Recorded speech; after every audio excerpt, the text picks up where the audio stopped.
You're like a circle that floats around me, keeping me safe and sound. And when I fall, you tied a rope to me. You're blessing me every day. I was down with an illusion, like a sparrow with broken wings. But now I shine with your reflection on me. I'm getting back up on my feet. That you showed up was written. Hello and welcome to the fifth entrepreneur summit, to the Fierce Entrepreneur Summit. We are so excited to have you here. I wanted to welcome everybody and let you know that today I'm going to be stepping in for Kim White. My name is Adam Rothenberg, and I am so excited to be joined co-emceeing the event with Yvonne Marchese today. Hello, Yvonne. Hello, Adam. I love that you're here with me. If Kim can't be here with me, I love that you're here with me.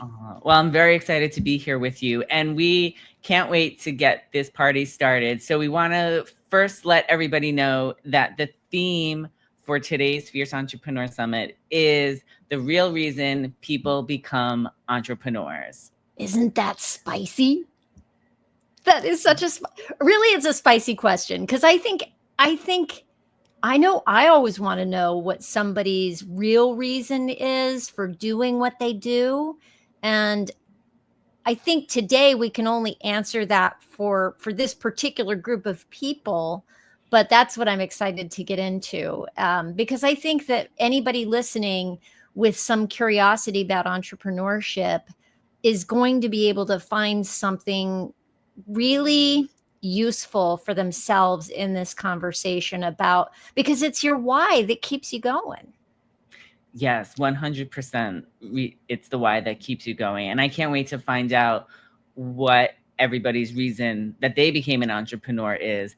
And we just also want to let everybody know that we are going to be having a roundtable discussion for today's theme.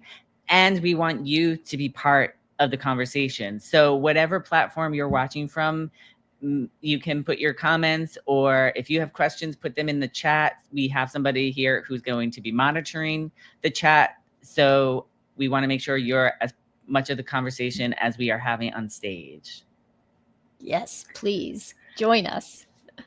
So what do you say, Yvonne? We get things kicked off and start introducing everybody. Absolutely. Absolutely. Let's get this thing rolling, Adam. All right. Well, first up, we have the freaking fabulous Kat Corchado.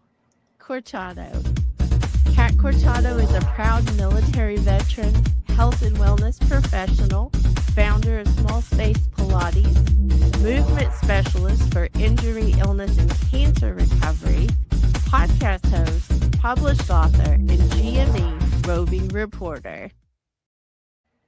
Is there anything she doesn't do? And next, we have a little video for you about our own Adam Rothenberg.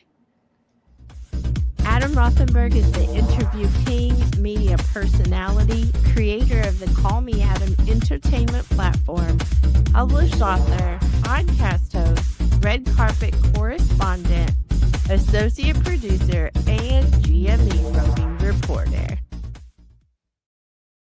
I mean, speaking of what doesn't he do? Oh my gosh. And next up, I am so excited to introduce the findability queen herself, Denise Millay.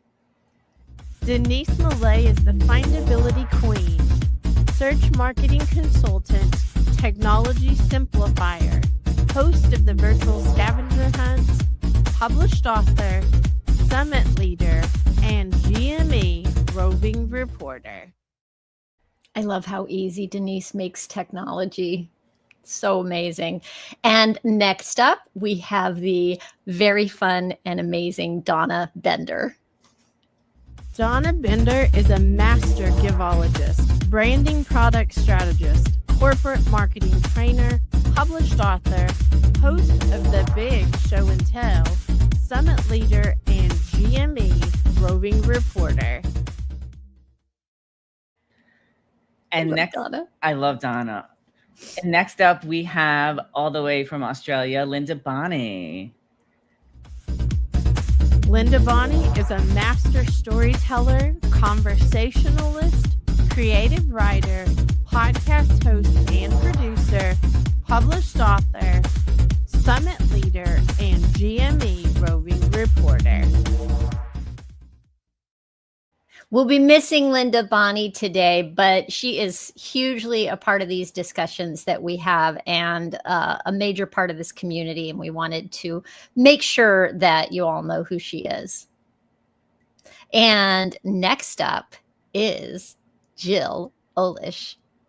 Jill Olish is the ambassador of moms, founder and leader of the Mama Outspoken Village, published author, podcast host, executive team leader of My Sexy Business, host of the Vision Board Party, associate producer, and GME roving reporter. And next we have my co-host right next to me, Yvonne Marchese. Yvonne Marchese is the president of the Age Agitators Club, creator of the Aging Playfully Play Shop, podcast host, published author, branding photographer, summit leader, and GME roving reporter. Whew, what a crew we are. What a crew we are. We have an amazing crew. So let's bring everybody up on stage. And this is where the fun begins. Man, this is going to be such a great conversation today. I'm really excited for this topic, and I'm so excited to be surrounded by you guys. I take inspiration from our conversations, from what I see you guys doing out in the world as entrepreneurs. You guys give me energy to keep going when I start to question myself. And so I'm so excited for this conversation today. And there's one thing I just want to let everybody know before we get into this conversation is you may see Yvonne and I a little distracted during parts of the conversation. We are doing some things in the background, but we are paying attention and participating. So we just want to let everybody know that up front. Right on. So let's turn it over to Denise and Kat to kick off this conversation. Well, thank you, Adam. It's so nice to be here with people that I know, people that are, I feel comfortable around. And we're all in different stages of our business, but we're going to go back to the beginning. So we're going to ask, me and myself and I, that's my team, me, myself, and we are going to ask a simple question. Let's go back to the beginning just a little bit. So the first question is, do you remember the moment you decided to become an entrepreneur or just even your own boss? What was that moment like? What was that decision like? Was it huge or was it just kind of like, I'm going to go do this? For me, it was huge, Kat, I will say. And I was having a particularly low moment in my corporate world where I was frustrated and I felt like I was giving 150% and it wasn't getting me where I wanted to go and it wasn't having the impact I wanted to have. And it wasn't, I wasn't disgruntled. I was just feeling like it wasn't worth the energy I was giving it. And so I really felt like I wanted to do something on my own. And I was like, I could do so much better.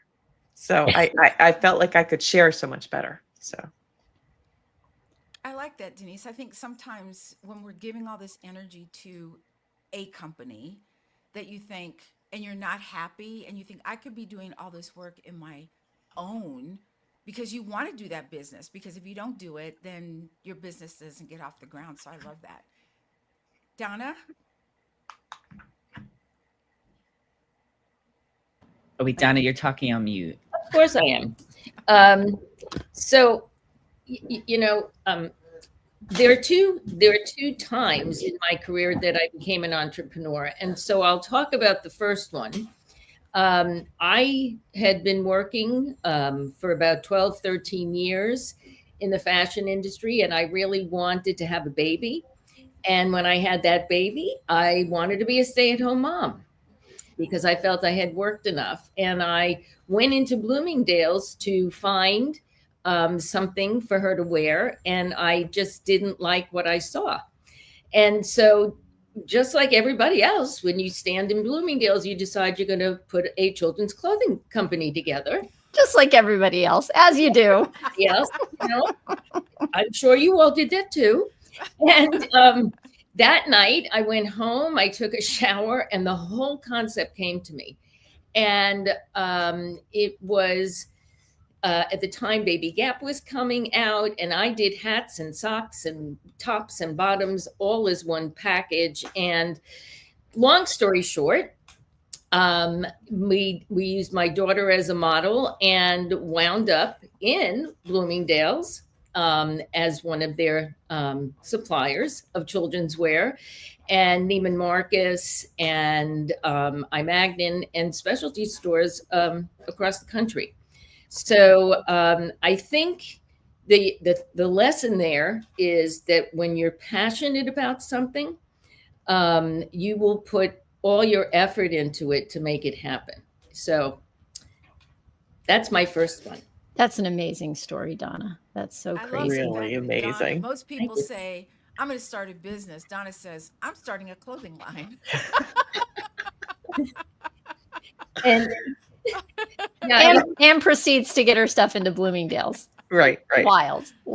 I love it. Love it. Move on.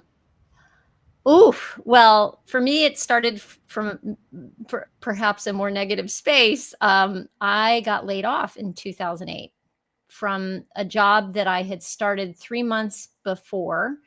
And it was my first full-time job after I had become a mom to young kids. I had been working part-time from home up to then, but with 2 young kids with different nap schedules, it got to be too hard to do the work I was doing from home.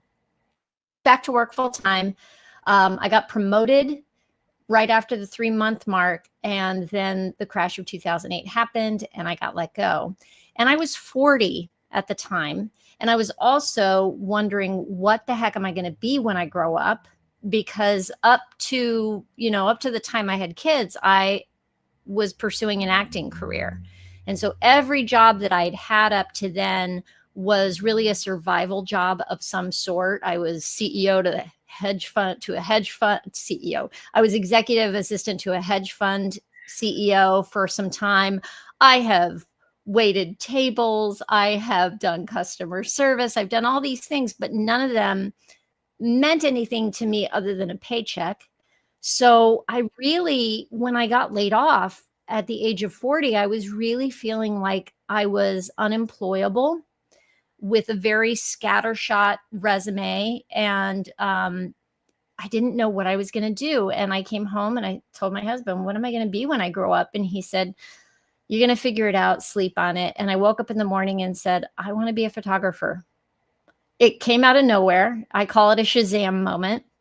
I didn't know how to do photography with a real camera at all. And, but we used our credit card, got me a real camera. I enrolled in some online study and started doing it on the side. I did like a 6-month job search and ended up keeping that job for 4 years while I built my photography business on the side. And that's what got me started. I did not think of it as entrepreneurship. I just thought of it as something that might give me flexibility, where I would have more control over my schedule, my life, my income. And I felt like there was some room to breathe and freedom in that idea of becoming a business owner. Wow. That's amazing. like a And we book. are all grateful that you're a photographer. Thank you. Yes, we are. I love doing it. Yeah. How about you, Adam? Well, I just want to say, I mean, Yvonne, the cover of my book is a photo that you took. So I love it. It was when we were all in New York together. So I would say the moment for me came, I was working in corporate, and there was a change in the guard, and things just weren't going the way they used to be for me. I was at my job for 13 years and things were just changing. And I was trying to figure out what my next step would be. And at that time, I had been doing my interviews for 10 years. My podcast was, I just had started my podcast, and there was an opportunity for me to bring my podcast to a network, and there was going to be all this advertising. And I just said to myself, it's now or never. And I put some things in place behind the scenes to make sure I had some cushioning, and I made the decision to leave. And then I took that leap into becoming a podcaster. And then a few months after that, the pandemic happened, and all of that advertising dried up and there was nothing. But I had figured out a way to continue to do what I do. And I'm grateful that I'm able to get some part-time opportunities, like be on the My Sexy Business team and be able to continue to build my business. So while it wasn't exactly what I expected at first, I'm glad I took that leap. Did you go full all in on that leap, Adam, or did you continue to work in corporate while you were doing your podcast for that platform? So when I first started my podcast, the first bunch of episodes, I was still at my corporate job. And then when I decided to leave, I went all in. I was like, oh, there's going to be all this advertising. I'm going to make all this money. I'm going to be rich. And that was not the case.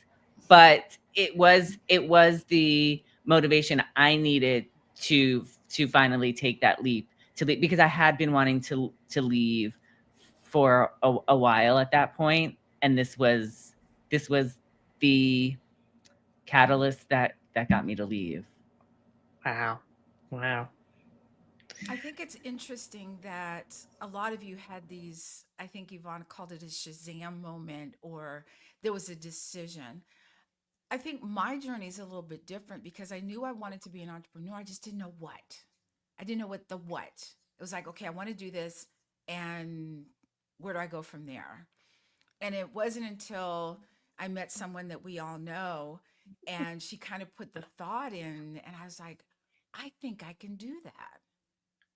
And so it just kind of blossomed. You know, you have this idea, it's like putting seeds in the ground, and you look every day and you're watering and nothing's coming up. You know, you're like, are they dead? What happened? And all of a sudden you start to see something bloom. And I feel like that's how it happened for me. It was this thought, the seed that Kim had put into my head, and then it started blooming. And we're all better for that bloom, I would say. So Thank you, Denise. I want, Literally. yeah, literally. And who are we talking about? In full bloom? Okay. Anyway, sorry, I digress. I want to shift this a little bit. So we all talk about, going into business the moment we realized we could do that. Is there something wrong, Adam? I just wanted to say, are we moving on to another question? Yes. Oh, before we move on to a question, I have a clip from Jill about why she wanted to be an entrepreneur, and I just wanted to play it real quick. Oh, please. Absolutely. All right. Here we go. It's going to take me a moment to actually just get there. I'm sorry, I didn't have it queued up. I'm sorry, I didn't see your signal. No worries. The reason I became an entrepreneur is I didn't really think that I knew what I wanted to do when I had my son. I was considering going back to the job that I had when I was pregnant, but there were a lot of things going on because it was in the middle of the pandemic and things were shutting down and shifts had happened at my 9-to-5 that I was working. And even though there was the possibility of a promotion available when I went back to work, I wasn't sure I wanted that responsibility while having to raise an infant, and knowing that there wouldn't be a whole lot of time available for maternity leave, I needed to find something different. And I started with what can I do from home? Because that was the way that the world was shifting anyway. And I decided to look into what my skill set was that I had already and how I could apply it for a job that would help me build my own business and live the way I wanted to live my life while having my child be raised at home by me instead of in a daycare by someone else, while I just pretty much made money to pay for that care. So I found a course to become a virtual assistant, and then that kind of took off where I found the My Sexy Business team and was encouraged to actually create not just a business where I was helping others, but a business where I could help where I needed help with my motherhood and help other moms find a lot of the support and healing that I needed at that time as well. So my postpartum journey really influenced where I went with my entrepreneurial adventure and how it has shaped how I live my life as well. Wow. So I think it's interesting that I guess the hearing everyone's how they started, that it doesn't really matter where you started, you just started. There was something burning underneath you that said, I'm going to do this, and we all decided to do that. So I think that's a phenomenal thing, I think. It doesn't matter your reason. If you want to be an entrepreneur, go for it. What were you going to say, Donna? I was just going to say the second time I became an entrepreneur, I moved to Dallas and again wanted to be a stay-at-home mom. And I had gone back into corporate America, and I really thought my move was going to allow me the time to be there with my daughter. She was going into high school in a whole new city and a whole new part of the country. And it's circumstances of I was with someone who thought they had an opportunity here, and that fell through. And so there I was, and I wasn't going to move her again. So I had to go back and look for something. And I always say it's like that line out of The Godfather. Just when I thought I got out, they pull me back in. And everybody said, you got out, you get corporate America, you don't want to go back. Because I started looking at, Match.com was here and all these big companies. And I thought, I came from corporate, I'll look for corporate. And it was only because I had a conversation with someone about promotional products, which I didn't like at first, and I thought that my initial response was that they were cheap. And I came from, high-end designer merchandise in New York. And so I decided that if I could create something that was a little bit more about my taste level and the companies that I worked with, then I would do it. And so I started in a new city, in a new industry, and did it different than everybody else. If you want to know a heartaholic, or a passionate person, Donna, a passionate person. Very passionate. And so, that was 20 years ago. And so 20 years ago, I finally feel that the real reason that I am in my business today is so that I can help other people and help other people build their companies. But if you told me that when I moved to Dallas at the time, that was not even a thought in my mind. So it's funny how things work out. So I think that's interesting, Donna, because that was my next question actually was, we talk about a lot of things as business owners, and it's like finding the reason, finding your message, finding what makes you different, what makes you passionate. And I guess I don't want it to sound trite, but it's the why. What is your why? So I guess I want to hear from all of you is after these years and you've been in this, what is your why? What is the thing that makes you different and propels you to keep going?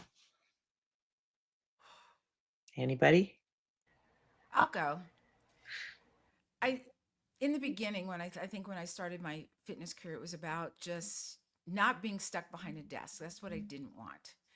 And then as I got more and more into fitness, I started seeing bodies that were hurt, bodies that were broken, bodies that, people thinking, I can't do this. I can't go here. I can't exercise. And I kept thinking, how can I get them to exercise? How can I get them to a point where they can get back to what they're doing, whether it's a sport or anything like this? So I think my why is always the same. It's helping people to understand that they can feel good in their body, but you've got to put some work in. So like being an entrepreneur, you just don't say, okay, I'm gonna sit back and be an entrepreneur, and then you sit there and wait.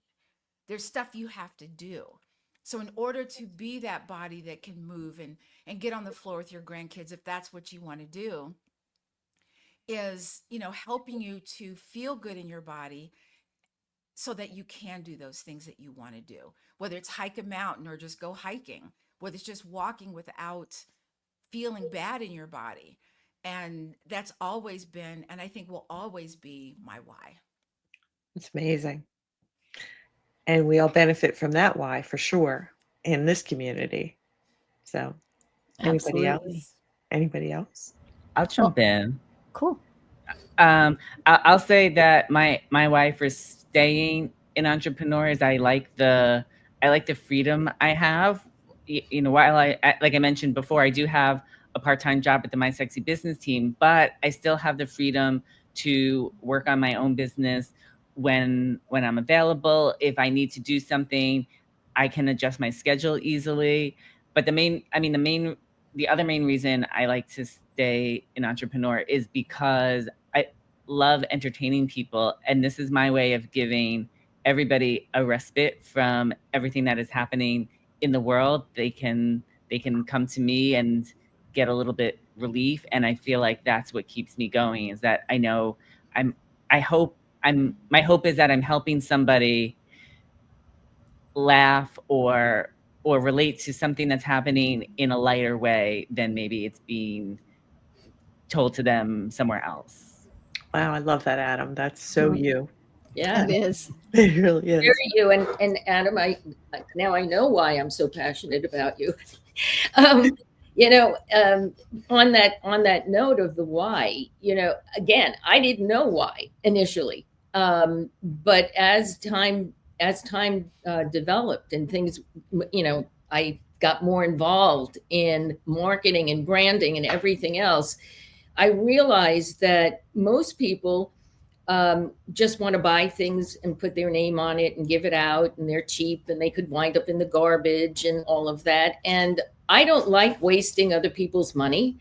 So I like to find the, things for my clients that will, build long-term relationships, increase their business and sales, and not throw it out in the garbage when they come home from an event.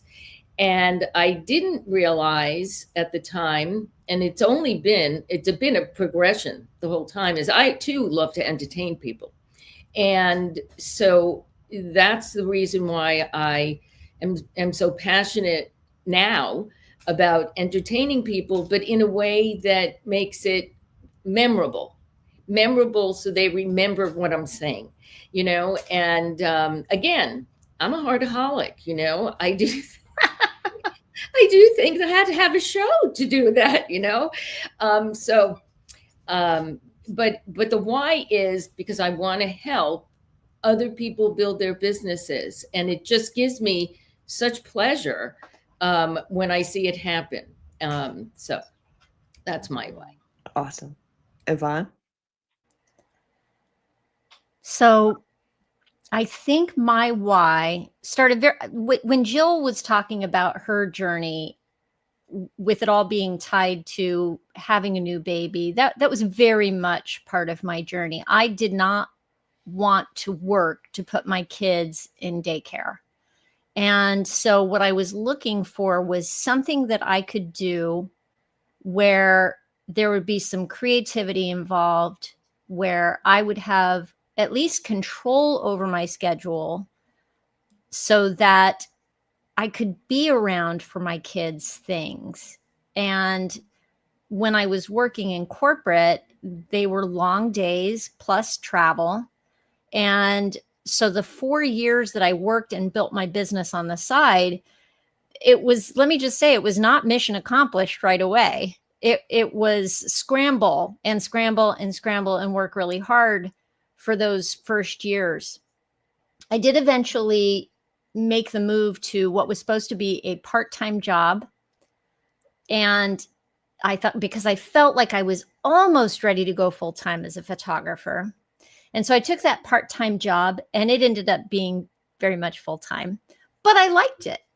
And then they went through a shift, as Adam was talking about with his company, and they went through a shift, and I was laid off again. So my story has 2 layoffs involved in it. And by this point, I was, I was probably 46, I'm going to guess. And what actually ended up happening is that it was like a gentle little nudge from the universe to say, yeah, this is the time. And I found a job working as a photographer doing baby photos in the hospital. So it was like a nice little bridge of doing my own work in my photography business and supplementing as a photographer where I was an employee for somebody else's business. And it was much more aligned with what I was doing. I did that for a couple of years. So when I think about the why, here's the thing.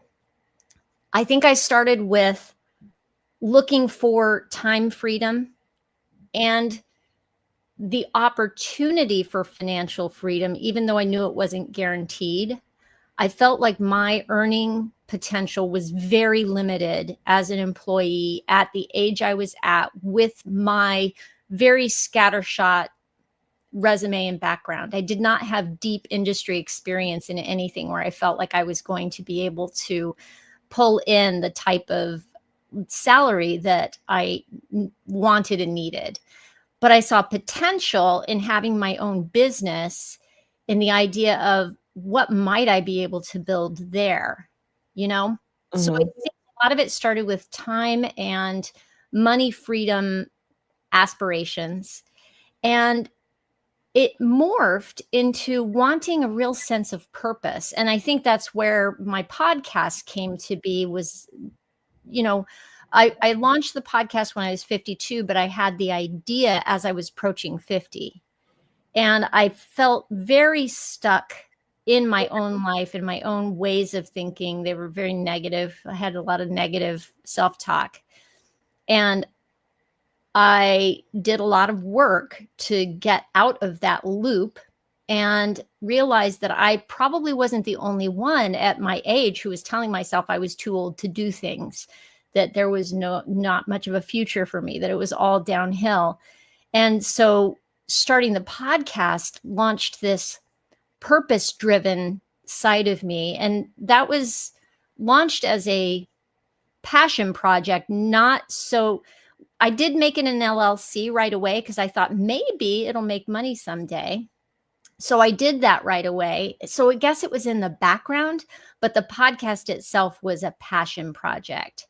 And since then, what I've been trying to do is try to figure out how to meld my purpose with something that I can offer that I feel has real value for people, that is worthwhile and worth them paying money for, and where could that go? So it's still a complete exploration for me, trying to figure out like what that is. Well, we are all familiar with your passion, Yvonne. We hear it everywhere, and you've infiltrated our brains. So whenever we start to beat ourselves up about our age, we all hear, "Oh, Yvonne wouldn't like that." So don't say that. Yvonne, and it's yes, and it's morphed too. I have found from this idea of ageism and the way we talk to ourselves about our age, to thinking, well, why not turn it into a playful experience? And now, so that idea of play and stress relief as we do our adulting and our aging, why not do it playfully? And that it's all just, the why has morphed and morphed and morphed over the years. And it's fantastic. And I wish I could put skates on like you and Kat, because I think that would be super fun if we were all skating around somewhere. But anyway, I digress. My passion, why, whatever, is I worked in technology, and everything is crazy terminology and acronyms and super techie words. And I met a lot of people as a consultant. They were brilliant, PhDs, doctors, nurses, C-suite people, managers who had degrees, who had depth of knowledge that was amazing. And they would sit in front of a computer and just be so frustrated and be so hard on themselves when they try to do something and it wouldn't work. And I'd be like, nobody ever taught you this. Nobody ever taught you this in school. It wasn't here 10 years ago. Why are you expecting yourself to know how to drive when you haven't even gotten your learner's permit and driven a car yet? Like, you expect yourself to excel at something because you're so smart, because you're really intelligent and you have all these skills. And we all do that, but I just felt especially frustrated for these people because they were so hard on themselves. And I think it's partly the industry because they don't make it clear and they don't speak in plain language. And so that's where the whole simplifying and talking to people in real language began, because I felt like there was something missing. Like, there's so much information out there, but it's speaking to people that are like me. And then it's not speaking to the people that are really using this stuff.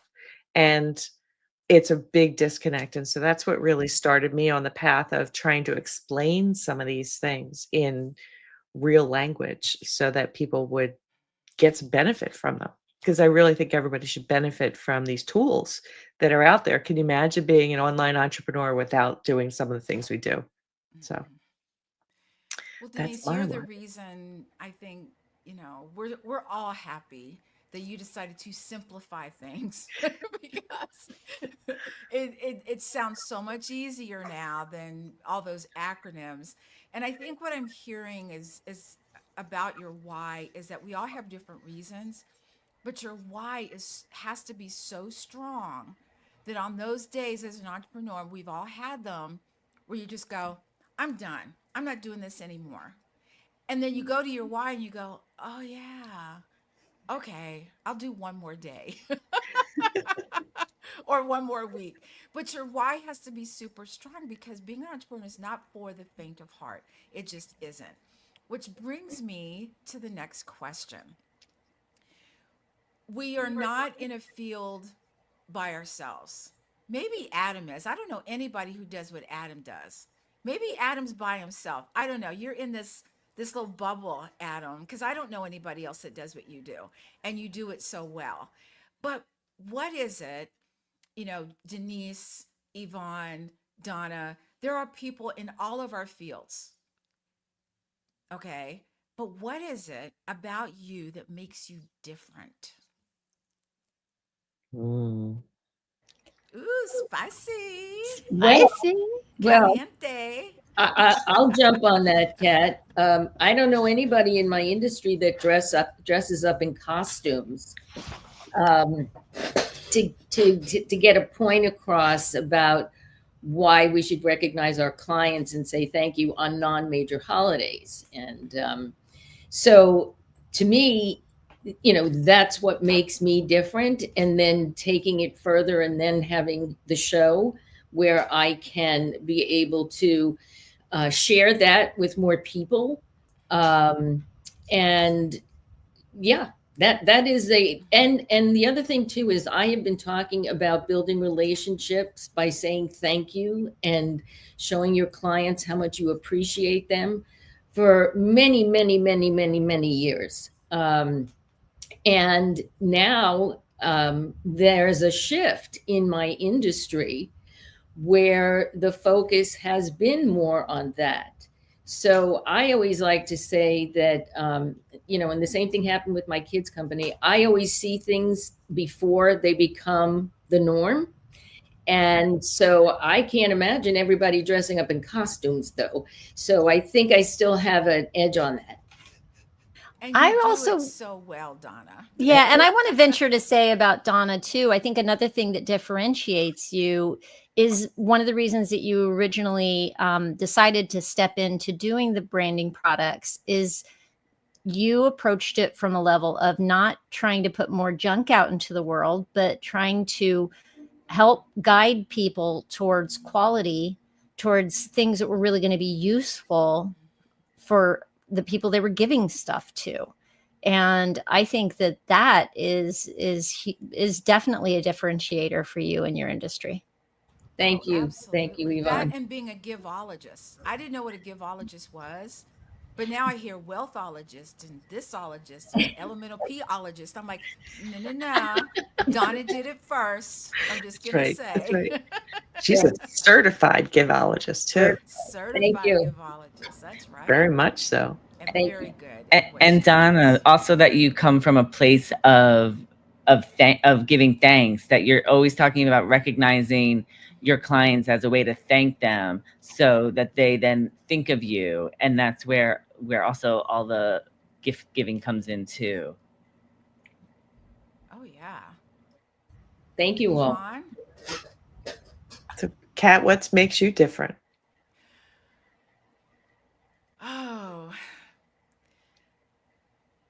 I wanted a place, I knew that I was going to stay in fitness, but if you've ever watched videos of fitness people and not to take anything away from them, they have the money and the time and God bless them, but everything's perfect.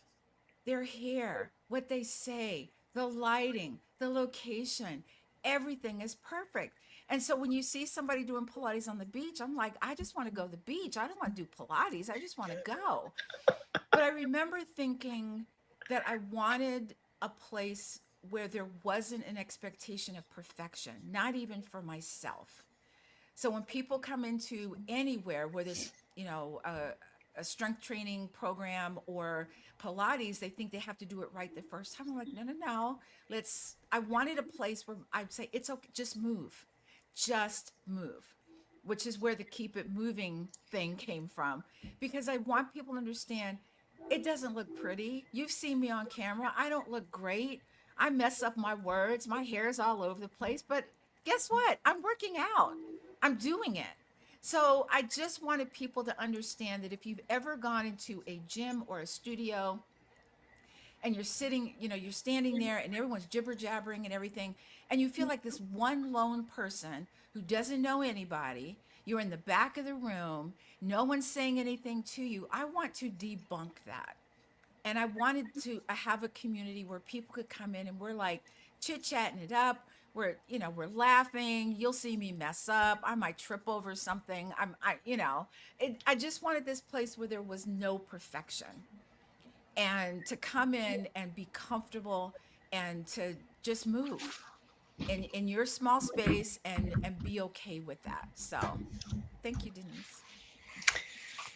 How about you, Yvonne?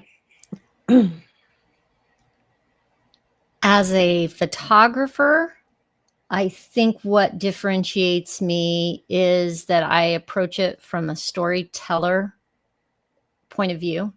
I'm always looking to find what is unique to the person on that other side of the camera from me and try to find that thing about them and help it come through for photos. Same thing if I'm doing something for, let's say, a company and we're doing team photos or we're doing something that shows their behind the scenes. I love doing work like that lets the client show up as themselves, let's say. And then when I started the podcast, I did not feel like there was a lot out there for people in midlife. There were a couple of podcasts that existed, but there wasn't much. And then very soon after I started, it has exploded, which I love. It's for me, it's proof of concept. It means that other people are thinking the same way that I am and as passionate as I am, that they would start a podcast, because that's a lot of work. So then I think, well, then there's the people out there who don't know yet that maybe they're in their own way, the people who need the message, who may not even know they need the message or wouldn't start a podcast, but need a little bit of inspiration every day. That said, now that there's a lot of people talking about aging well and what that is, I think that the playful aspect of it for me is what sets me apart from other people who are talking about menopause or fitness or fashion for older women or any number of other topics. I feel like I'm coming at it more from a mindset point of view. And I think that's what differentiates me. Wow. I think you're right. Yvonne is just really good at what she does, and I told her this from the very. She's like, "Oh, I take pictures." I was like, you know, because I hated taking pictures. Me But if too. Yvonne- I but get if that. Yvonne- But if Yvonne is in there, she's acting goofy. She's getting people to smile and laugh, and I trust her as a photographer, and I think that she brings this. She makes you relax and you get some great pictures. So if you've ever been sitting and the photographer is going, okay, tilt your head this way and down, and you feel like you're like this, you know. By the way, I still do that to people. I just You do it But gently Yvonne though. doesn't You're like, do just that a to little you. bit, just a little bit. yes. It's Just fun do when it you in a do it. playful way, Yvonne. That's what But right. I've been on that other side of the camera, Kat. I totally get what you're saying. Like if I take photos. Ugh. I used to have my photo taken as an actress. I had to go get headshots. I hated it. I'm not comfortable on that side of the camera. And so I know what that feels like for people. And so I am purposefully goofy, plus the fact that I'm just having fun doing it. So I feel like if I'm goofy and silly on my end of the camera, it gives people permission to relax. I feel as though the next time we're all together, we need a videographer videoing Yvonne as she takes other people's pictures. So it's a behind the scenes. Behind the You scenes listening, of the Kim? behind the scenes photographer. I hope Kim's listening. So meta. I love that idea. Has everybody gone on the no? Yeah. Who No, are we we haven't heard missing? from Adam. That's what I was thinking. Adam. So what I would say that makes me different, and Kat, I'm just gonna say there are in my industry there are a lot of other people that do what I do. But you're the best at it, Adam. And not like you, Adam. I know. Well, I think what makes me different is the kinds of questions I ask my guests and how I phrase a question, how I play on certain words or certain things in there that have happened to them or that they've done in their life. The way I twist things around to get my questions, I think is what makes me stand out, which allows my guests to open up more and talk about things that they may not have spoken about in another interview. And I just want to say there's definitely what I'm going to call standard questions that I try to insert a few of those, but I do that to help. Like we all talk about on-ramping here, how we need to on-ramp before we get. So I do those standard questions as like my on-ramping to get them comfortable and loosen up a little bit, and then I can really serve my true questions on a platter for them to really dive into. I love that. I have to say, watching your interviews, Adam, the other thing that I love about your style of interviewing is that you run this very delicate fine line between being a fan of the person that you're speaking to. It seems when I see your interviews, it always seems like you are so enthusiastic about the person you're talking to, but you don't cross over into fanboy territory. And it's a really neat, like high wire act that I watch you negotiate. Respectful. It is very respectful. It is not kitschy, trying to get the soundbite, trying to elicit anything. Is you really appreciate what they do. Yeah, you're never going for the aha moment or trying to trip them up. It's beautiful. Yeah, you don't fawn all over them. especially, many of them are famous people, I don't think I could do it without going, oh my God, I loved you in blah, blah, blah. Thank you. Or is Thank you. that Well, a- you don't know what's going on inside my head. or is that a behind the scenes after the interview? I mean, Right. I did tell a story one time. I'll quickly tell this of when I was interviewing Brentley Gore, who played Matt Garrison on California Dreams in the 90s. I mean, literally the whole time I'm sitting with him, we're having this amazing conversation, but the whole time is like, I can't believe I'm getting to interview Matt Garrison and going through all the songs that he sang on the show. So, I mean, I do it, but I keep it to myself. And Good for you. well, You're now, very now good. everybody Well, knows. Adam. But listen, in the time we have in this first half of our summit, we want to ask our last question, which is, I want everybody to share a piece of advice for another entrepreneur that you would give. And it doesn't have to be long, just, we'll probably visit this again, but just a piece of advice after this conversation. I'll go. Start now. Start small. Start imperfect. The one resounding mantra that has gotten me going and kept me going is telling myself done is better than perfect. And as our fearless leader, Kim White, likes to say, you can't steer a parked car. So just get started. I like that one. Yeah, I me think I'm going too. to piggyback on what you said, Yvonne, in that, just start. But if it's still a thought in your mind about being an entrepreneur and you have this thought about what you want to do, start looking it up, start researching it, start talking to people who are in that industry. Find out not only the good stuff, but the not so good stuff. What kind of things are you going to come across? And take your time. Baby steps. You're going to learn what you need to learn. It's not going to happen tomorrow, and realize that.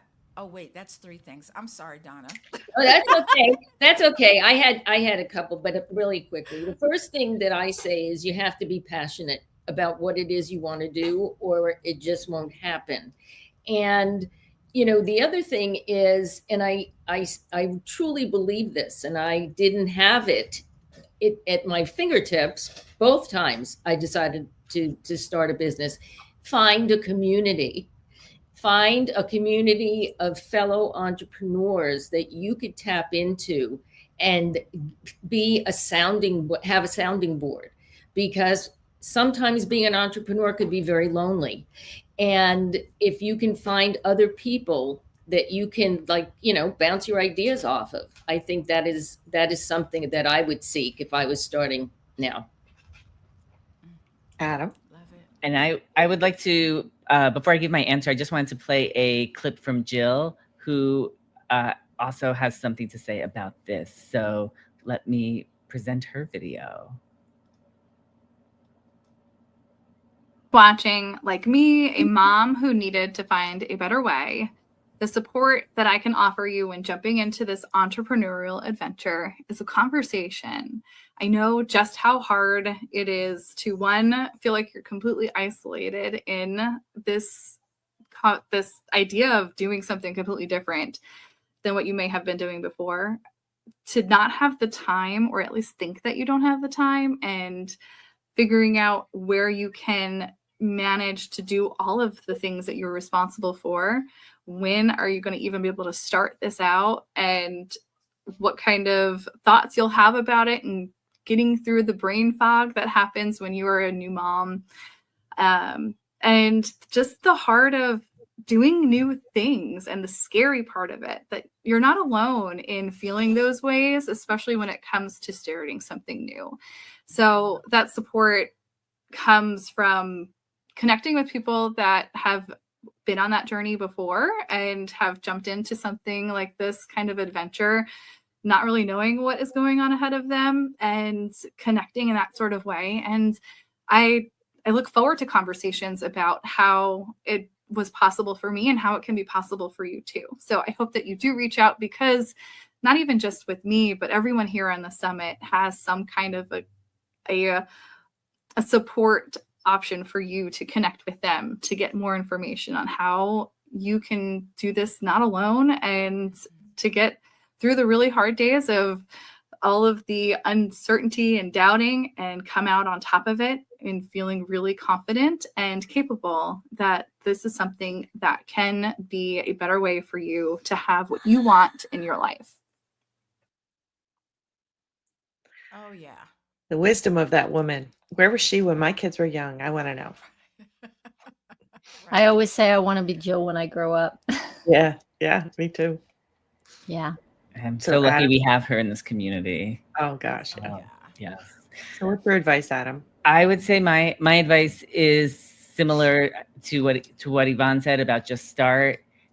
And I think the best advice that I found for myself that I would also impart on somebody else is to have some kind of safety net for yourself when you do start the journey, whatever that safety net is, if it's working part-time, if it's finding another way to have some kind of cushion or something, but have a safety net that you feel comfortable with that would allow you to take that leap into entrepreneurship.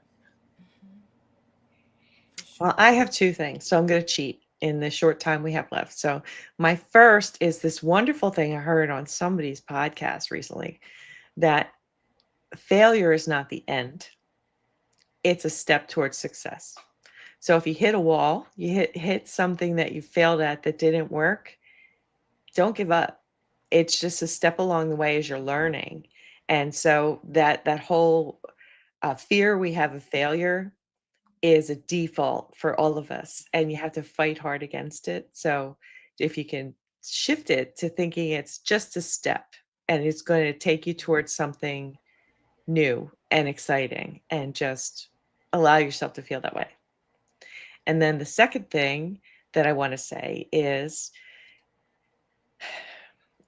there's a lot of noise out there. There's a lot of people that are using marketing to manipulate, to sell, to tell you all the beautiful things out there in the world, but they're not telling you the real thing.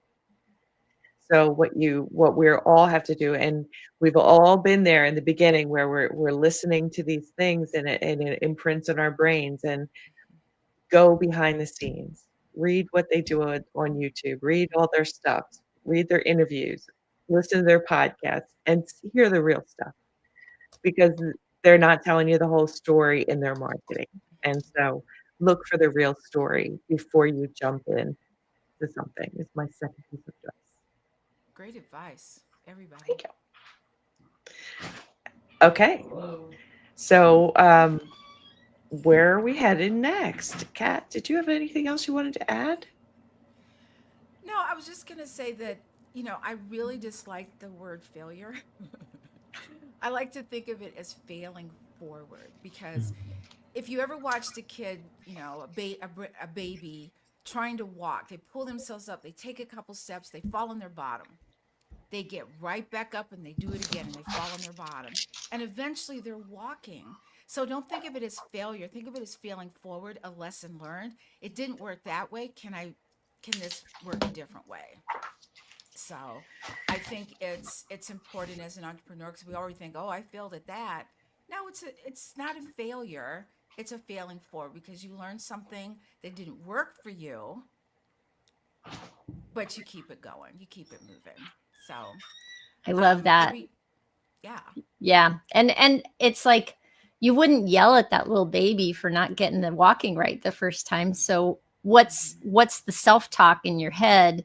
Are you yelling at yourself for not getting things right the first time, or are you encouraging yourself? Like, what kind of self-coaching are you doing when you do fail? Because you're gonna. Absolutely. Right. Yeah. All right, should we go to halftime? I was just going to say, I can't believe how quickly this first roundtable went. And we have been having such a great discussion. We are going to show you now our halftime show, and then we will be back with our second half of the roundtable discussions. How long is the halftime show, Adam? The halftime show is just under 6 minutes. So we will see you in 5 minutes and 55 seconds. Fantastic. Thank you all. Bye for now. Thank you, guys.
We are back. Oh my gosh. Welcome back, everybody, to the Fierce Entrepreneur Summit. And if you're just tuning in, welcome to the Fierce Entrepreneur Summit. My name is Adam Rothenberg, and I am so excited today to be joined by Yvonne Marchese as co-MC of today's event. If you didn't get a chance to, if you weren't here for the first part, there'll be a replay available. We want to make sure everybody is aware of that. Or if you were watching and you were like, "Ooh, I want to hear what that person said again," you'll be able to watch the replay after today's summit. And once again, the theme is the real reason people become entrepreneurs. Yes. And I mean, is this a good time to talk about some of the highlights of what was in that first part of our conversation, Adam? This would be a perfect time because there was a lot. There was a lot. Yes. One of the things I loved that you said about what got you started as an entrepreneur was that line that you said, "It's now or never." I definitely felt that once I made the decision to go forward, it was like, it's kind of like, if not now, when, and I feel like you and I shared a little bit of a journey in that I feel like we learned some skills on the side in a way, even though you jumped into your podcast almost immediately. I feel like we both have had, like, you had some corporate work going on, and the podcast, you built those skills over time. You work a little bit part-time for My Sexy Business. I've got the photography business on the side. It's kind of like having that safety net that you were talking about when we were recapping and talking about advice. Yeah. Yes. I agree. And I think I loved the part where I believe it was Kat that mentioned a Shazam moment, or was that you that mentioned it? It was me, but Kat mentioned it later. That Everybody had their own Shazam moment of when they realized it was time to go into entrepreneurship. And for some people, like Donna mentioned, she has gone into entrepreneurship twice. When first when her daughter was young, and then when she moved to Dallas. And Denise had that moment also in corporate when she realized it was time to go out on her own as well. And I loved how Kat talked about her moment of wanting to make sure that everybody stays healthy, and how can she play a part in that. Yeah, I love that she always says that we all have a right to feel good in our bodies. And I learned something about Kat today, which I love. Even though, because Kat and I spend a lot of time together. We do the Salty Sisters show together. We are in Mastermind together. We do spend a lot of time together. And I don't think I knew before today that she always wanted to be an entrepreneur, but didn't know what that looked like. And I think all of us in the community know that at some point Kat got married to the word entrepreneur. She was just dating it before. It was kind of like, let's see how this goes. And now she's married to it, I want to go over just, I was keeping track of everybody's advice for entrepreneurs, and I just think it'd be worthwhile to revisit. Just start was my first one. And I love that Kat pointed out, take your time and research and do baby steps. And I'll add to that, don't get stuck in the research, because that's where I tend to go. I'll go down the rabbit hole and get lost in the sauce. Find a community was mentioned by Donna, I believe. And very similarly to that, Jill talked about reaching out for conversations with other entrepreneurs. So it does, because it can feel pretty lonely, right? She mentioned that, if you're scared, first of all, that's natural and you're not alone. You talked about making sure you've got a safety net. And Denise brought up the idea that failure isn't the end. It's a step along the way. I can almost guarantee you there will be moments of failure. In fact, I'll just say, I guarantee you there will be moments of failure, and as Kat always likes to say, fail forward. Like, we have to embrace the idea that we're going to mess up sometimes, and not be so hard on ourselves that we stop. Yes. I think you brought up that good point too, of how when a baby's learning to walk and they don't get it right away, we don't yell at that baby. But yet when we as adults make that mistake, we say all sorts of things to ourselves. So Oh, the trash talk is real. Yes, and to help change that. And I also loved how everybody had a specific reason to continue to be an entrepreneur. You know, for everybody had a different reason, and so when like Kat was talking about, when you have those hard days, you remember your why, and I think each of us can look at our whys to help us keep going as well.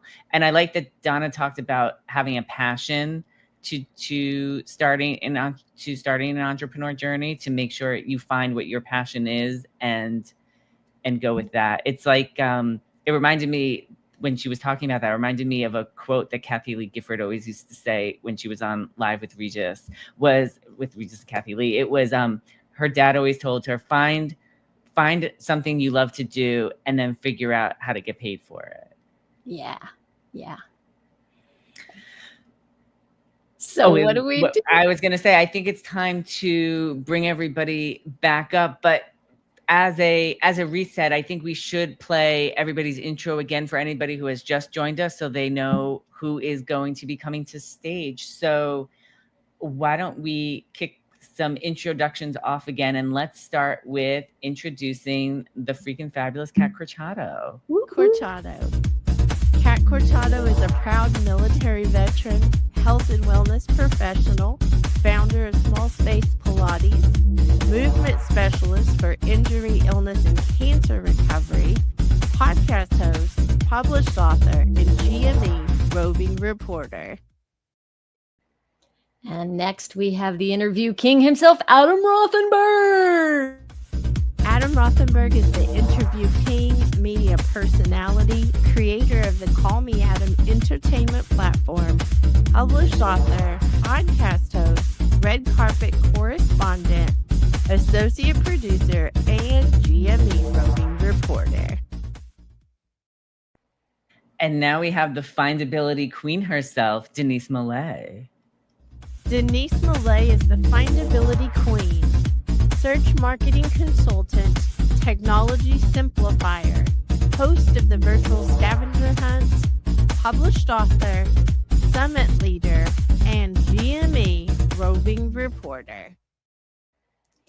And we have our very own certified givologist, Miss Donna Bender. Donna Bender is a master givologist, branding product strategist, corporate marketing trainer, published author, host of The Big Show and Tell, summit leader, and GME roving reporter. And from the land down under, we have Linda Bonney.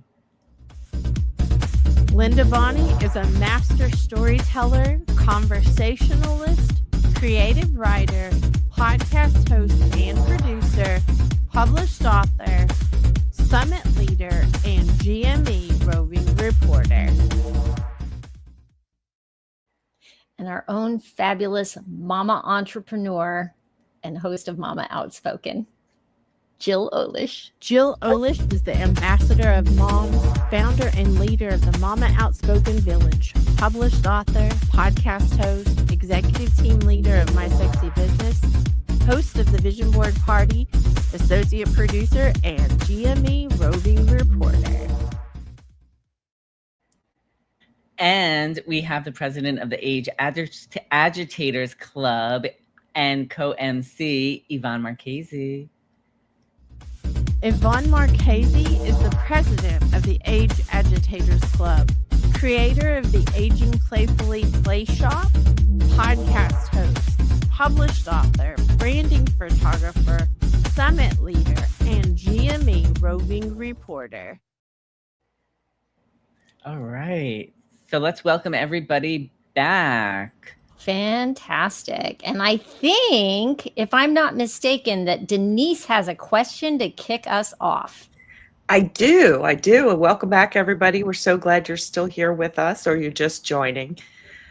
I want to know, and I'll tell you all my interpretation of this, is what has changed since you started your entrepreneurial journey in how you perceive what you have to do. So I will start by saying, when I started, I thought what I was doing was finding something to sell to make income or revenue. Like that was my thought. I was thinking about my things that I was putting out there. And my shift has been that now I'm trying to build a business that gives me the life I want. So I started in a totally different place, and now I'm like trying to build something that's going to sustain me. Does anybody else have? Ooh, tough one. I stumping people. Can you repeat the second part of the question? Yeah. Could you Say it another way. Well, it's just like when I started, I had this perception of what it meant to be in business, what it meant to be an entrepreneur, and it was all about selling things. And I had to make money. Make money was the thing, but now it's like I have to make a life, and I have to integrate life with that and build something that's authentic and real. That is, I mean, that's exactly it for me, Denise. Yeah. I'm wide open as to what my business ends up looking like. I feel like I'm playing the long game because I don't really ever intend to retire. But if I'm not going to retire, I darn well want to be enjoying the work I'm doing and have it be something and feel confident that what I'm doing is of value, real value to other people. I'm looking for a sense of purpose as I do the work I'm doing, I guess is it. I actually love both of your answers. And Denise, you hit it on the head for me about when you said you had a product and you were selling it. I mean, that's truly the industry I went into. And the funny thing is I used to always say I don't like to sell, because I'm not the type of person that would just call somebody up and say, oh, you have to buy this. I was always about, starting relationships and building my business that way. So, but I never realized how difficult it was for me to get my message across. I couldn't verbalize then what it is I do and what my goals and aspirations are then as I do now. I am so much clearer now than before. And Yvonne, I think I want to retire at some point. I do for sure. But I gotta get started. I'm open to that, but I guess I always want to have. Yeah, I don't know. Talk to me in 10 or 20 years. Funny. Oh. I think I agree with what Donna had said, and Denise, both of you, and all three of you, and Yvonne, about my initial thought was I had to have a product to sell. And when I started my entrepreneurial journey, I started with a course on I was trying to teach people how to do a podcast. But as I discovered through this journey, that is not the course I wanted to go. And so it has been figuring out what my message is. And well, I think my message has always stayed the same. And it's always been that I stand for entertainment and my life is all about entertainment. But it has been trying to figure out how to earn an income that's not necessarily through a product. Like, how can I take what I do? How can my interviews or how can something with my entertainment platform afford me to get an income? And it may not have to be teaching a course. So that's one thing that has definitely changed for me, is also that process of, it doesn't have to be a physical product that I'm selling. It is, like Denise said, creating a life for yourself and how to make an income. And also, maybe after Kat, maybe after you go, I do have a video from Jill where she talks about what it was what she was thinking 5 years ago and where she is now. So maybe after Kat goes, I could play that clip for everybody. When I think about this question, the first thought that came to me was like, if you build it, they will come. And I remember Kim saying in the very, very beginning, she said, if you had 1,000 people, could you serve them? And I was like, no. So I think that as your business grows, as you become clearer in what it is you're trying to do and get across to people, that all of a sudden those things that you want are going to come to you. That understanding also that not everybody's my flavor. I mean, it's hard to believe that nobody likes me, but or somebody doesn't like me, but it happens. But you know what I'm saying? You think everybody wants this. Let's do this. And you have to find a way to get across to people to say, oh, wow, that's okay. And then they think about it and then they start to interact with you, and then they start to see who you are as a person and as a business. And then they may or may not dip their toe in. And as far as the, retirement, unlike I think the rest of you, I'm still working outside of the home on top of having my business. So when I think of retirement, I think of not going to those studios, but still having my business intact. I think that's what I'm talking about, Kat, is the idea of, just making sure that I have something to do for the rest of my life that gets me excited. And it may be something that makes money. It may not, but I think that my idea of retirement, anyway, that's a whole other conversation. Maybe that's the topic for the next one. Should we run to Jill's thing, or did you have something to say, Denise? No, Jill, please. All right, here we go. What I know now, if I were to give myself advice 5 years ago, it would be to trust myself.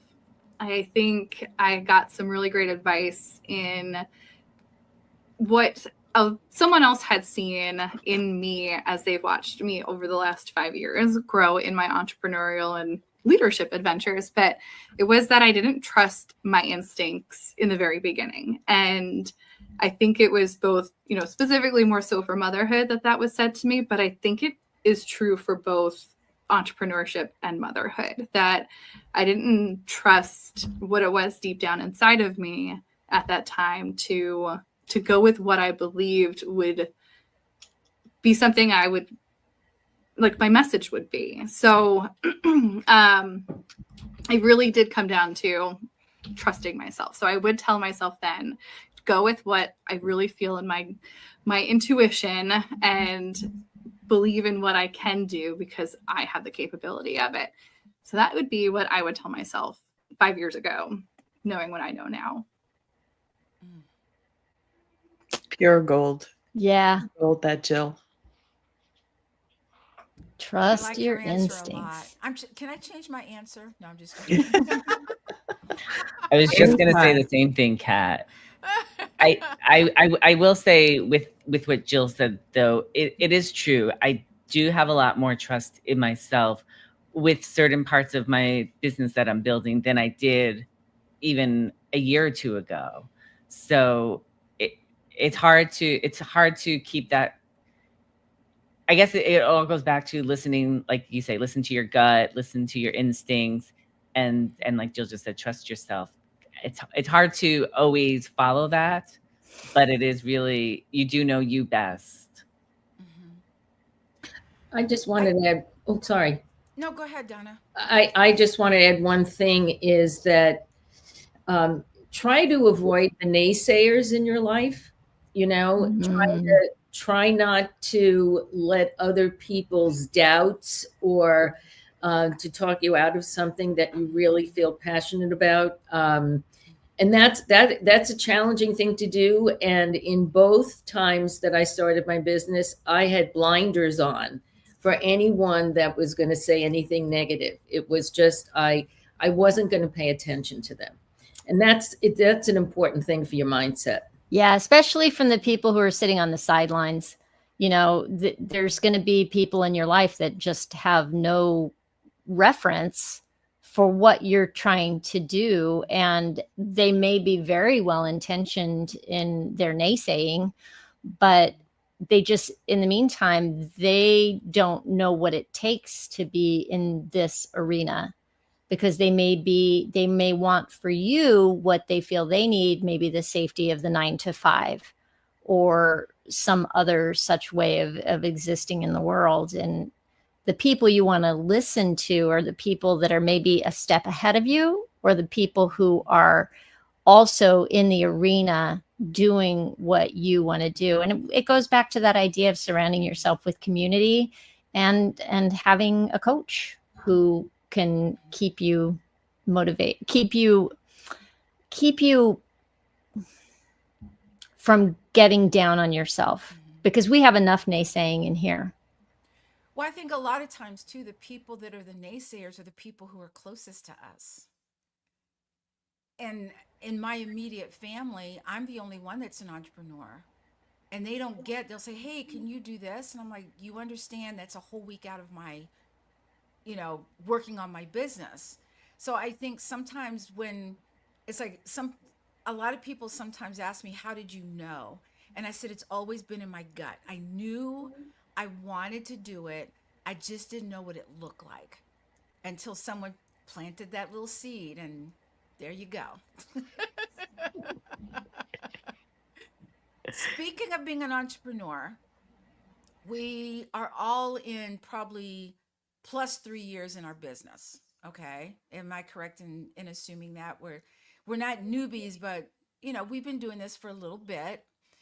What has been your biggest roadblock in your business? Was it your mindset? Was it something in your business? Was it something you had to learn? And how did you overcome it? Pick me. Denise. My biggest roadblock is me, is my brain, is my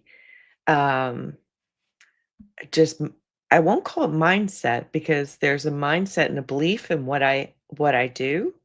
It's the mindset or the understanding of how to convey that, how to communicate that, how to step out of the dark and into the light and kind of speak. And that's the hardest part, I think, for me, is to actually articulate what I believe and how I can impact other people. Wow, Denise, that's very insightful. I agree with Denise that it's one of the biggest roadblocks is me, and figuring out, it is also figuring out how to get that income. How do I do all that? And also you do hear a lot of chatter from a lot of different people, and you do have to figure out who to listen to, who not to listen to. And yeah, that's what I have to say.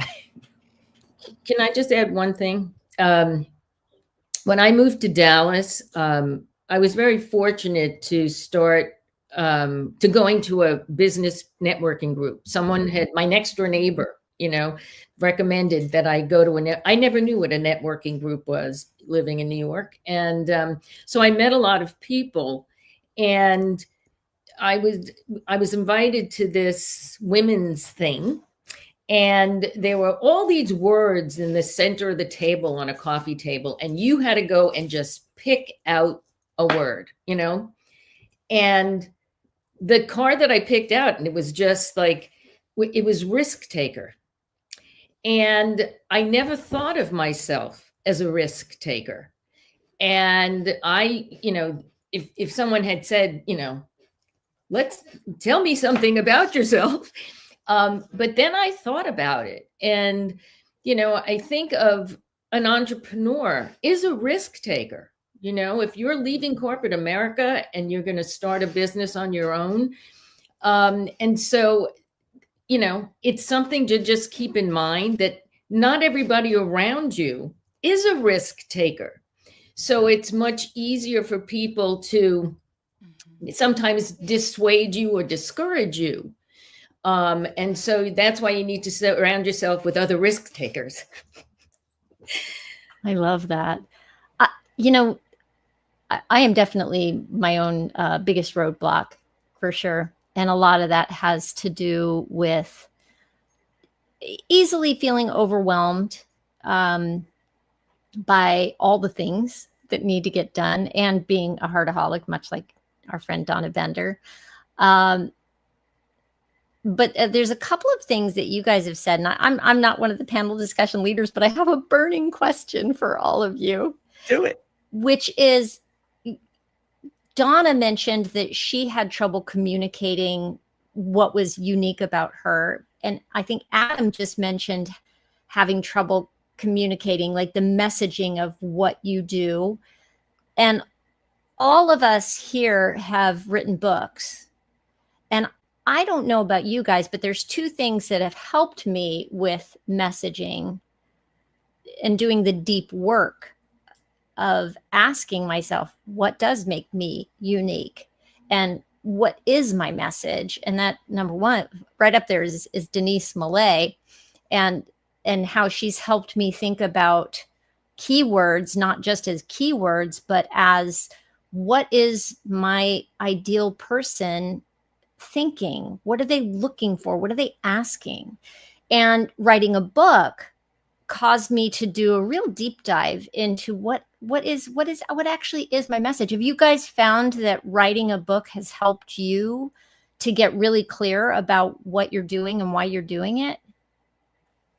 Absolutely. I have my book on my desk and I use it as a daily guide, you know, especially if I'm writing, especially if I have to look for a holiday.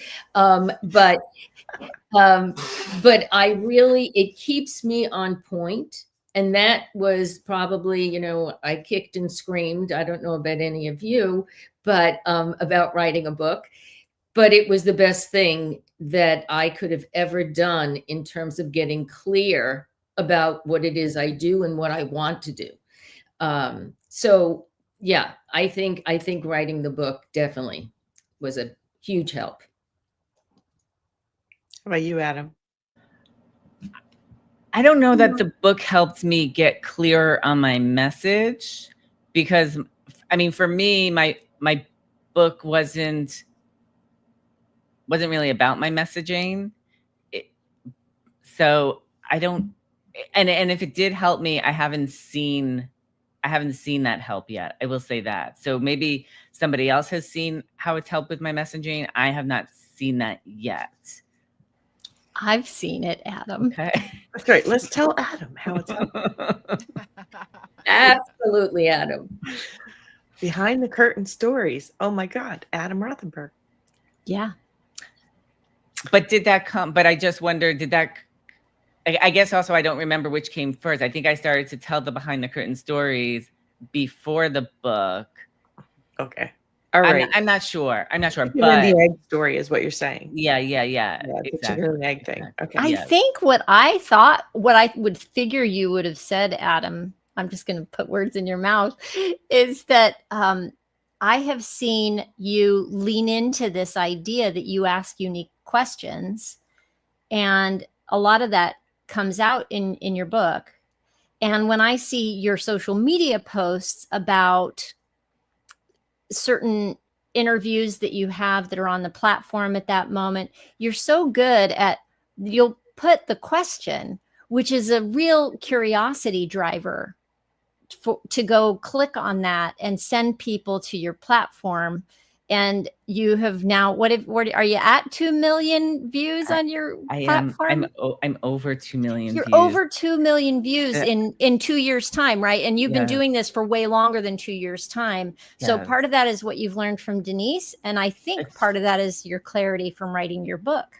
A huge amount is from what I've learned from Denise, because I have implemented what she has taught me and all of us about keywords. And I do, there are things to title my posts that I do a little bit differently than I used to. And with the SEO, filling out the SEO section on my posts, definitely I've incorporated things that Denise has told me that I did not do in the past. So all of the things, all the tips that she has given has definitely aided in getting to that viewership. How about you, Kat? You and your book. What's your relationship to your book? I don't know. I can say writing a book helped me become a better podcaster because I ask better questions than I used to.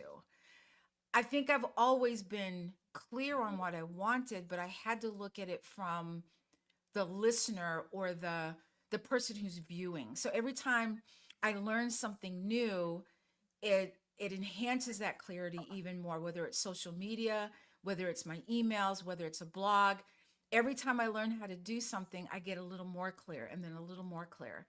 And so I think for me, the book helped me become a better podcaster, which might sound weird, but No, sounds absolutely accurate.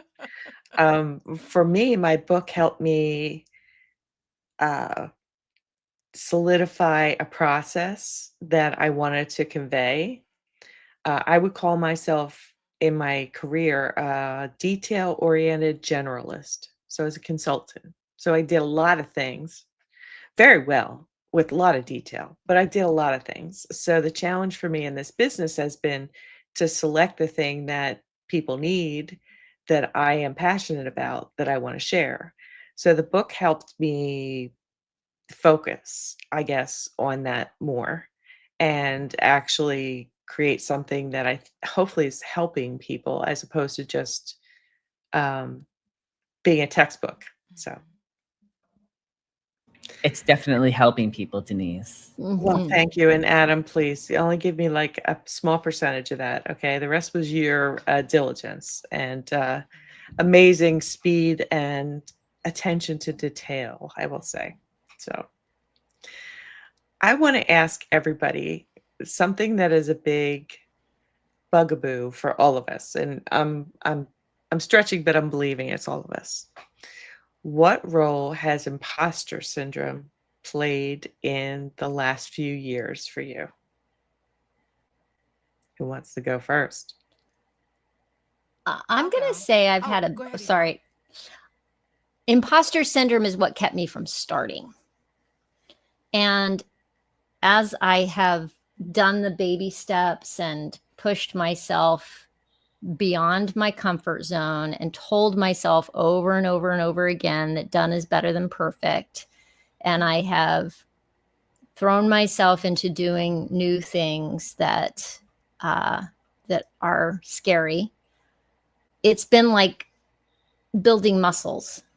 And I feel like my imposter syndrome is something that I am aware of. It's still there. And now I can talk to her. I'll just say she's a separate person. And I can say, yeah, I get it. And that's okay to feel like that and still jump into the arena and do the thing. Awesome. Did you want to go, Kat?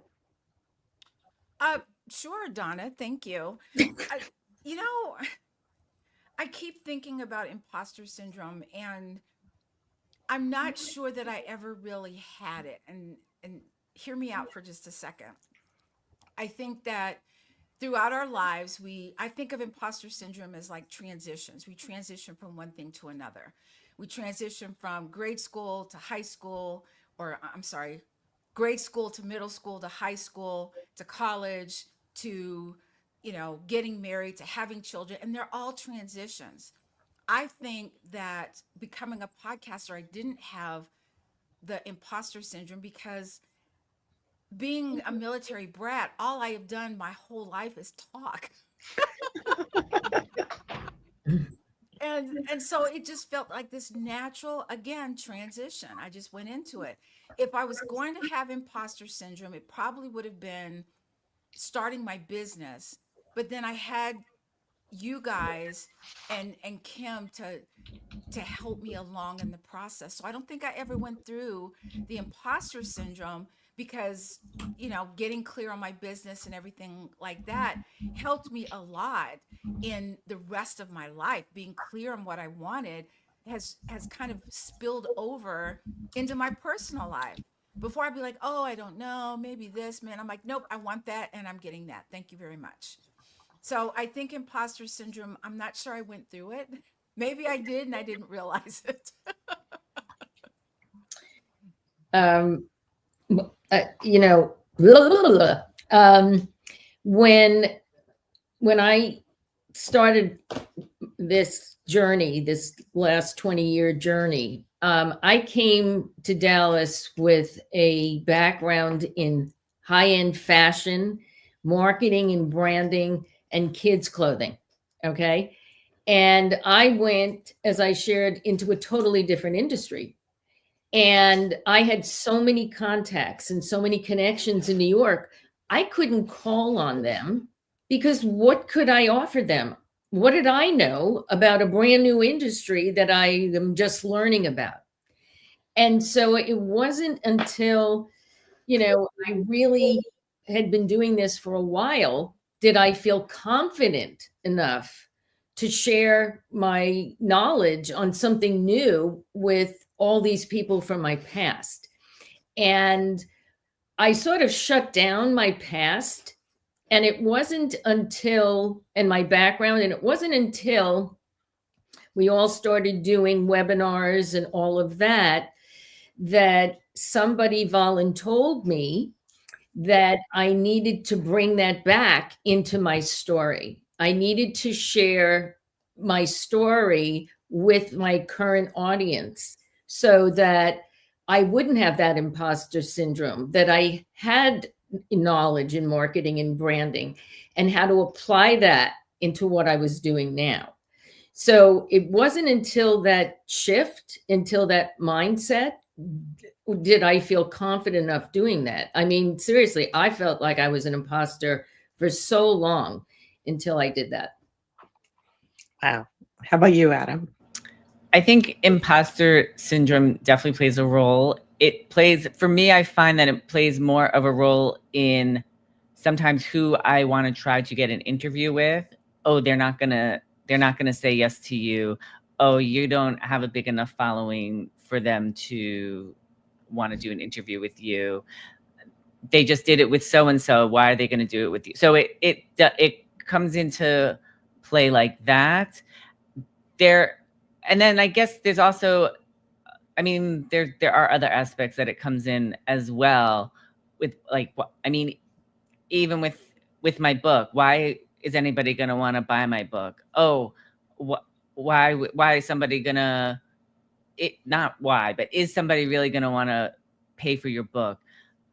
I mean, the list can go on and on with all the ways imposter syndrome comes into my life. But then, like Yvonne, I have to have a little conversation with the imposter and tell them why all of these things are possible, why somebody would want to read my book, why somebody should do an interview with me. So I love the side conversation that Yvonne brought up.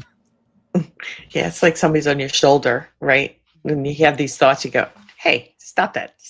Exactly. It definitely happens to me when I'm thinking about guests I want on the podcast. And if there's, I love having, by the way, because I don't have an entertainment platform, I very often like to interview people who aren't big names because I want my audience to see themselves in my guests.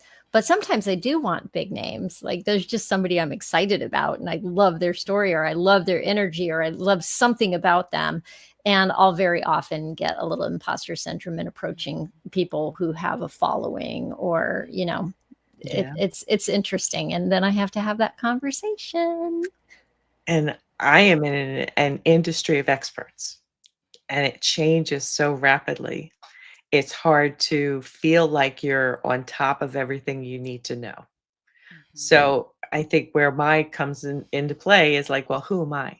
There are all these people that know so much more. That are so much more brilliant, so much more smarter. But at the same time, none of them has the unique message I do. So I think that's, or the unique purpose that I do. So I think that's what I fall back on. But it was very hard to get there, I have to say. So I wanted everybody to know that we all feel it and it's there for everybody, but we have our ways to combat it and you can too. Yeah. And I just want to say too, Denise, I think the thing that differentiates you from all those other experts is that you have the expertise and you're able to take those scary terminology and words and difficult concepts and make them digestible for the wee ones like us who get freaked out and scared by all that tech speak. The mere mortals. Yes, and that's your mission, and your genuine skill is that Well, you're thank able to do that. Well, Mhm. thank you all for humoring me and answering my question. I actually can explain to somebody what SEO is because of the way you have explained it. So, like Kat would always say, I'm a ABC 1, 2, 3 kind of Perfect. girl. Well, That's thank you. me. That's her. My Well, I think goodness. when you become clearer or when you're passionate about something, that you find the words and to not only explain what it is you do, but you put it out there. So for instance, when people say, well, why should I be at this Pilates studio? Why should you be my teacher? And I would give them all the, well, Pilates is this and it's this and it's this. And now I say, you're paying for my 15 years of expertise. Boom, dot. Now, what happens is they go to another studio, but they end up coming back. And I didn't say, oh, don't go over there. I just said, this is what you're paying for, and that's what you're getting. So I think that when you start to be, I will say the imposter syndrome a little bit with Adam when he had said when you're reaching out to people, because I had tried to reach out to John Sally, and I was like, he's not going to say yes to me. But I was like, okay, whatever. He could say no. I'm going to keep asking. So it is what it is. Lessons learned. Lessons learned. All right. Well, this has been such an amazing conversation, and we certainly hope that everybody watching has been able to get some golden nugget for yourself from our conversation. And we have a little bit more of the summit to go. Yvonne and I are going to do a quick recap, and then we want to highlight everybody and let watching what is so special about everybody here who has been part of the summit today. So I guess we just want to thank everybody right now for watching, and don't go anywhere because we will be right back. Oh, no, wait, before we do that, actually, Yvonne, oh my gosh, we should go around and do final thoughts real quick. I was going to say, are we doing final Yes, thoughts? thank you. Okay, terrific. Well, let's, who has a final thought to start off with? Does anybody have some aha that's come from the general overview of this, or some specific thing somebody said that just really reached you? I'm going to say that when I have conversations like this, and I'm thinking about all the people on the other side of the camera here, I don't realize how far I've come. And I don't realize what I was really like when I started. And I don't feel bad about that anymore, but I feel excited for other people because I hope they'll start. Because if I can get there to a point of feeling better about what I do and who I am, they can too. So I hope that this is inspiration for people to take that step, that baby step, as Kat says, and start something. Because if I've gotten here in 3 years, you can do that, if not more. I think that for me, it's having these conversations makes me recognize that I'm so happy that I started when I did. A lot of people ask me, well, why are you starting a business now? You're too old, you're this, you're that, and I'm glad I started when I did. And this helps to reiterate that, yeah, I'm glad I did this. So, and you guys helped with that. So thank you. I enjoyed today very much sharing our past, our present, and maybe our future when we retire with all of you. And it really, when you really stop to on a day-to-day basis, I don't stop to think, why did I become an entrepreneur? I just keep doing the next thing. And so to be able to take the time out and really think about why I'm so passionate about what I do, why I love doing what I do. It just gives you it just gives you another shot in the arm and another boost to keep going. Because as Denise said, when you think about where you were to where you are now, everyone has grown. And so I think everybody should be proud of where they are. And we all, as an entrepreneur, we all want to do better. We all want to go further. We all want more. But I think we've come a long way. So that's what I got out of today. I love that.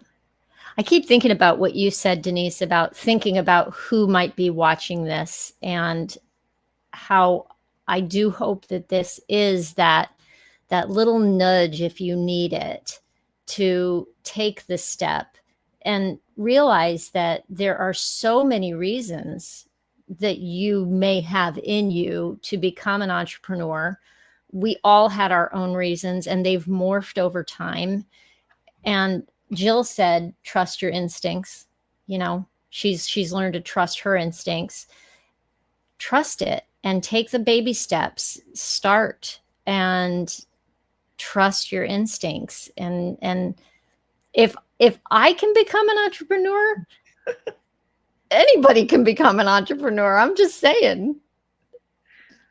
That's it.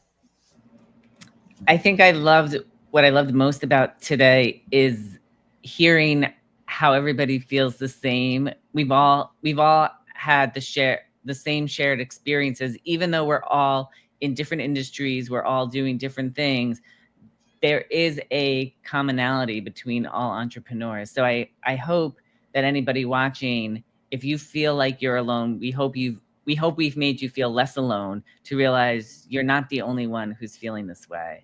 So I think I love that we brought out all of those similarities that we have, even though we're all in different industries.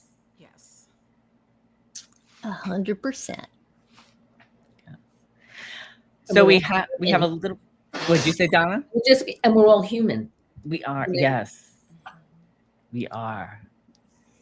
So we have just a little bit more of a wrap up to do, which Yvonne and I are going to stay on stage to do. And we just want to thank Denise, Kat, Donna. Thank you so much for being here and for leading us today in this amazing conversation. And Jill, thank you for your contributions through your pre-recorded interview. We're glad you were able to be here. And Linda, we miss you. We love you. And Kim, we also missed you today. We hope we did you proud. And here we go. Can I say one more thing before we Please. go? You are all, including you watching, rock stars.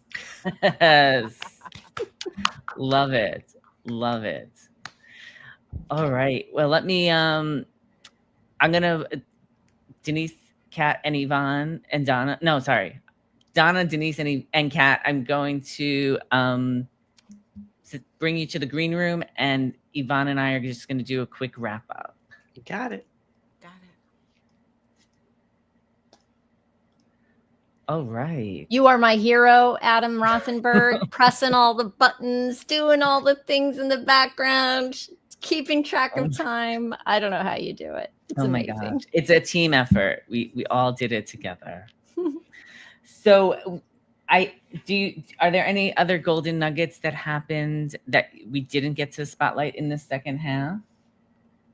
No, man, I think you touched on so many. I really do. I kind of like that we talked about not just what, I mean, I feel like the first half of this show was very solidly focused on the real reason that people become entrepreneurs. And I think in the second half, what I thought was interesting is we veered a little more into, the what we're trying to do and how we keep going, if that makes sense. Do you feel like that there was a transition of topic in that way? Yeah. Yes, we started out with the journey, and then we went into why we're continuing on this path. Mm-hmm. Yes.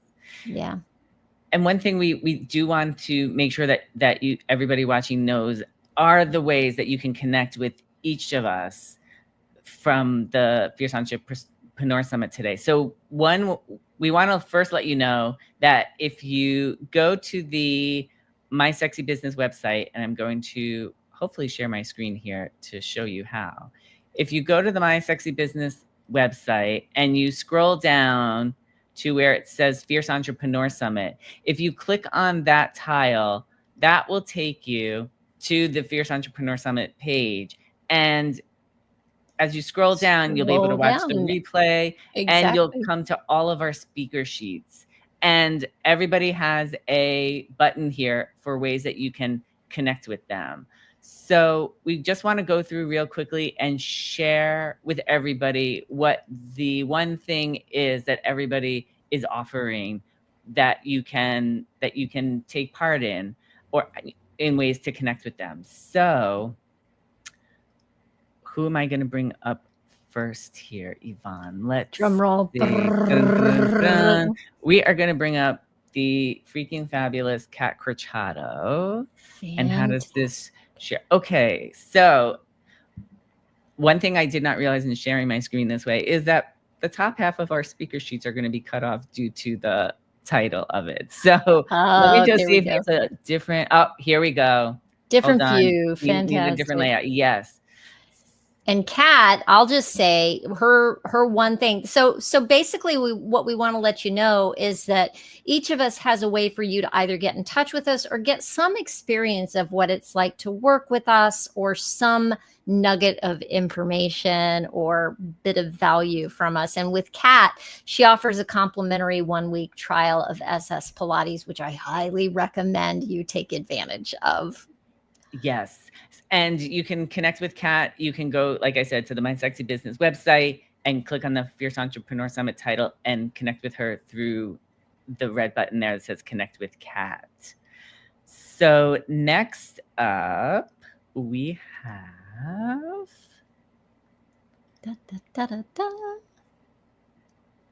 Denise Millay. You want me to take this one? No, that's okay. So Denise has a freebie that she's giving out, which is to help you quickly find your perfect keywords. It's a simple and easy guide to being findable to help you move forward and make SEO work for you and your business. So go and get that. Yes. And again, you can go to the My Sexy Business website, click on the Fierce Entrepreneur Summit tile, and connect with Denise for that. Next up, I can't wait. Who's it gonna be? Oh my God. Next up, we have Donna Bender. Our own givologist. Yes. Donna has her big show and tell on the last Tuesday of every month on her YouTube channel, which is at Donna Bender Giving. And this is where Donna will show you how gifts and branded products can help you increase your business and stand out from your competition as a way to thank your clients. And she does it in the most fun possible way. I'm just saying, there are costumes and great information. Like it is an action-packed show and tell. So be sure to check that out. Next, we have Yvonne Marchese. What? Who? The president of the Age Agitators Club. Woot, woot. And for me, you can go and get my midlife meditations. That's 3 downloadable meditations that will help you sleep, have more compassion for yourself. And I can't remember the third one, frankly, because I put them together quite a while ago. But they come as downloadable things that you can just listen to. They're short 5-minute meditations. All right. And next up, we have Jill Olish. Jill is offering you to listen to her podcast, Mama Outspoken, which she records with her husband, Bobby. And on the podcast, you'll be able to hear all the different ways that Jill and Bobby navigate parenthood and how entrepreneurship fits into that. And it's real, it's raw. And again, you can go to the My Sexy Business website, and when you see Jill, you can click the red button to connect with her I and wish I had listen had to the Jill in my podcast. life when I was a mom of young ones. Yes. Yeah. Yes, Go I have listen to heard that. that a lot. Mm-hmm. True story. Yes. And next up, we have Linda Bonney. Now, Linda has written a collection of stories called Stories with the Sunday Roast, where she took the interviews from her podcast, also called Stories with the Sunday Roast, and she took everybody's story and she related them to her own life. So the books are how her life fits within everybody's own unique story. And again, you can go to the My Sexy Business website, click on the Fierce Entrepreneur Summit tile, and then find Linda and connect with her on there. And last, I guess, but not least, we have me. Definitely not least. So if you want to be entertained and find out more about my interviews, you can go to my entertainment platform and you can see all of my interviews, read them and watch them. And again, you can go to the My Sexy Business website, click on the Fierce Entrepreneur Summit tile and connect with me through there. So that is everybody who is part of the Fierce Entrepreneur Summit. Let me see if I can get my words out. And how you can connect with us, how we can connect with you. We certainly would love to hear from you. We would love to hear from you. Really. Yes. And we just want to thank you once again for watching today. And we hope that you got something out of it. We will be back with the next Fierce Entrepreneur Summit in October. So be on the lookout for that. And I just want to, again, Yvonne, thank you for co-emceeing today's event with me. Thank you. Oh my goodness. I, again, am so impressed at your ability to do all the things at once. And it was great to be here with you, having this conversation with all of you. And we will see you, like I said, back here in October. But don't forget, if you want more entrepreneurial fun, you can also tune in to our weekly live stream of Good Morning Entrepreneurs every Friday at 7 a.m. Central Time from whichever platform you are watching the Fierce Entrepreneur Summit on. So as Kim would say, love y'all. Love y'all.